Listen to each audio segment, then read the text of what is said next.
Halo Tengah Lovers, Peggy Setiawan memenangkan pra-peradilan karena tidak ada alat bukti yang kuat untuk memberatkannya. Kasus Peggy ini menambah catatan buruk dalam daftar kasus salah tangkap oleh polisi. Yang mengejutkan, Komisi untuk Orang Hilang dan Korban Tindak Kekerasan atau Kontras menyebutkan bahwa sudah ada 15 peristiwa salah tangkap yang dilakukan oleh kepolisian selama periode Juli 2023 hingga Juni 2024. Nah, bagi kalian yang penasaran, berikut ulasannya.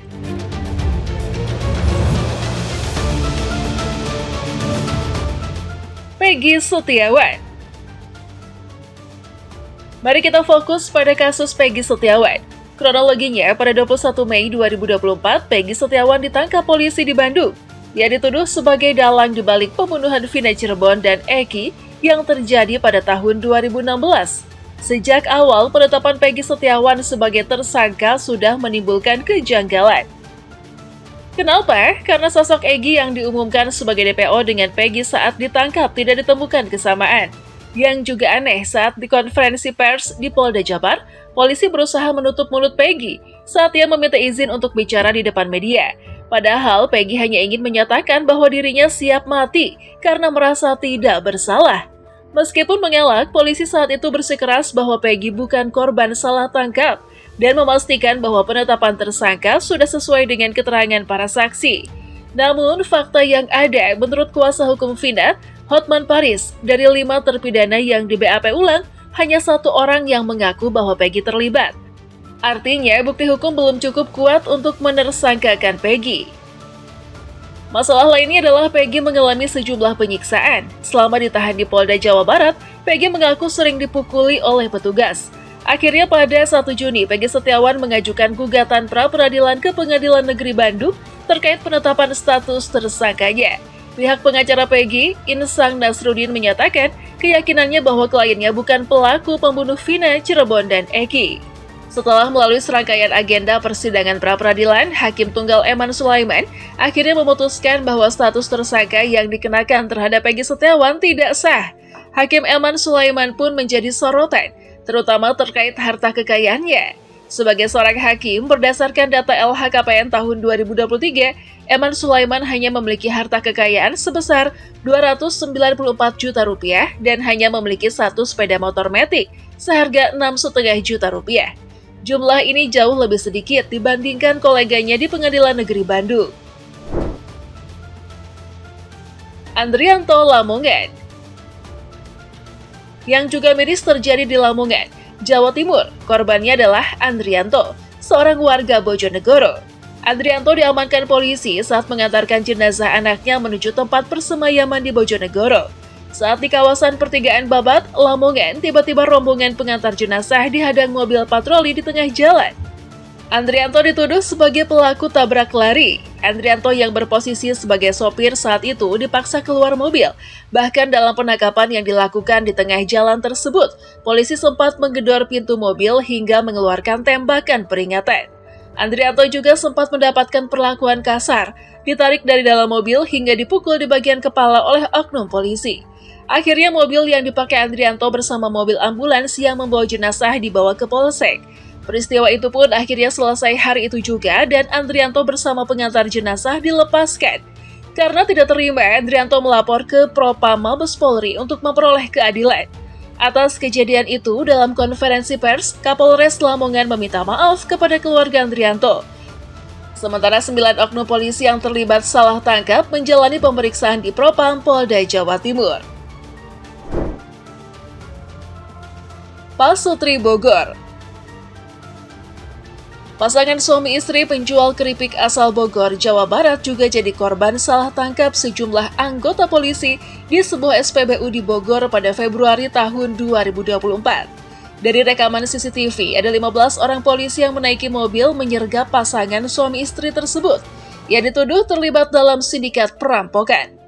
Subur yang merupakan korban ditodong senjata, diseret dengan tangan diikat dan dimasukkan ke dalam mobil. Di dalam mobil, Subur dipaksa mengakui sebagai perampok. Tiba-tiba Subur dikeluarkan dari mobil lalu ditinggal pergi begitu saja. Saat melaporkan kejadian itu ke Polsek Cilengsi, baru diketahui kalau Subur adalah korban salah tangkap. Sebelumnya, polisi sudah meringkus 4 dari 7 pelaku. Menurut keterangan pelaku yang ditangkap, ciri-ciri mobil pelaku lainnya mirip dengan mobil Subur. Namun setelah diperiksa, Subur bukanlah pelaku perampokan. Polres Bogor pun minta maaf atas peristiwa tersebut. Anggota polisi yang melakukan penangkapan secara asal dinonaktifkan dari jabatannya. Kuswanto. Kisah Kuswanto lebih miris lagi. Warga desa Jepang, Kecamatan Mejobo, Kudus, ini dituduh merampok toko es krim Kudus pada November tahun 2012. Kuswanto bersama dengan 4 orang lainnya kemudian dibawa oleh belasan anggota polisi secara paksa. Dalam perjalanan, anggota-anggota polisi memaksa Kuswanto mengaku sebagai perampok. Karena menolak mengaku, Kuswanto mengalami penyiksaan. Matanya dilakban, tangan diborgol. Bahkan polisi yang menginterogasi menyiramkan bensin ke tubuh Kuswanto dan dengan keji membakarnya yang mengakibatkan Kuswanto mengalami luka bakar berat di bagian leher. Kurang lebih setahun setelah peristiwa itu, orang tua Kuswanto mengetahui anaknya merupakan korban salah tangkap. Polisi menemukan pelaku perampokan sebenarnya. Sejak peristiwa itu, tahun demi tahun Kuswanto mencari keadilan atas kasusnya, mengadu ke LPSK dan mengirimkan pesan ke Presiden Jokowi. Atas kejadian ini, Pengadilan Negeri Kudus memvonis oknum polisi bernama Bribka Lulus. Atas penyiksaan yang dilakukan terhadap Kuswanto, Bribka Lulus dituntut jaksa dengan hukuman 2 tahun penjara yang dikenakan pasal 351 ayat 2 KUHP tentang perbuatan mengakibatkan luka berat. Oman Abdurrahman.